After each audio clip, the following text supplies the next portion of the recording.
Much. Merci beaucoup. Monsieur Lamberts. Oui, merci Monsieur le Président. Chers collègues, il s'agit, je pense, d'abord et avant tout d'une question de démocratie.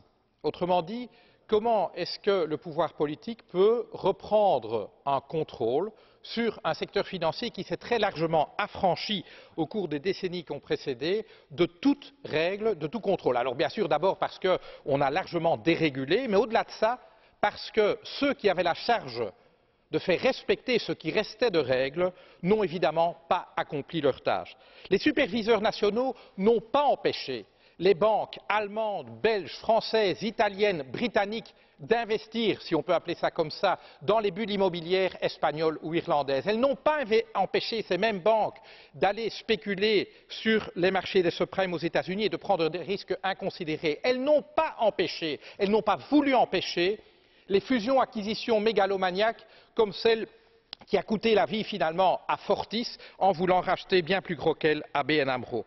Et donc de ce point de vue-là, oui, évidemment, nous accueillons très favorablement ce pas en avant significatif qu'est la mise en place de quelque chose que ce Parlement, et au sein de ce Parlement en tout cas certainement la famille verte, demandait depuis le début, une supervision intégrée, un seul gendarme pour les banques européennes. La relation qui liera ce gendarme européen aux banques sera sans doute un petit peu plus rugueuse, un petit peu plus dure que la relation qui réunissait, il faut le dire, les superviseurs nationaux et leurs banques nationales qui s'indignaient à être protégées par eux.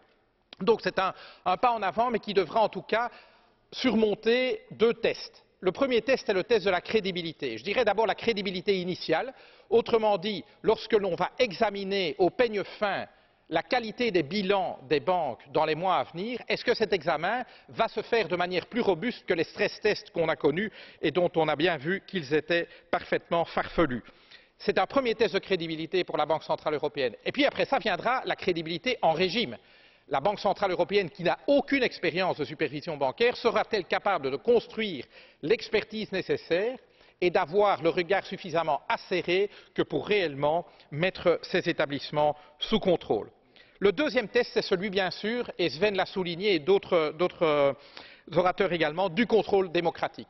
Il n'est pas question qu'une institution comme la Banque centrale européenne, qui a une farouche tradition d'indépendance, pour ne pas dire de mépris des institutions démocratiques, il est absolument indispensable qu'elle rende des comptes. Et de ce point de vue-là, les succès que nous avons obtenus dans l'accord institutionnel sont de bon augure. On verra dans les faits s'ils seront respectés dans l'esprit et dans la lettre par la Banque centrale européenne. Je vous remercie.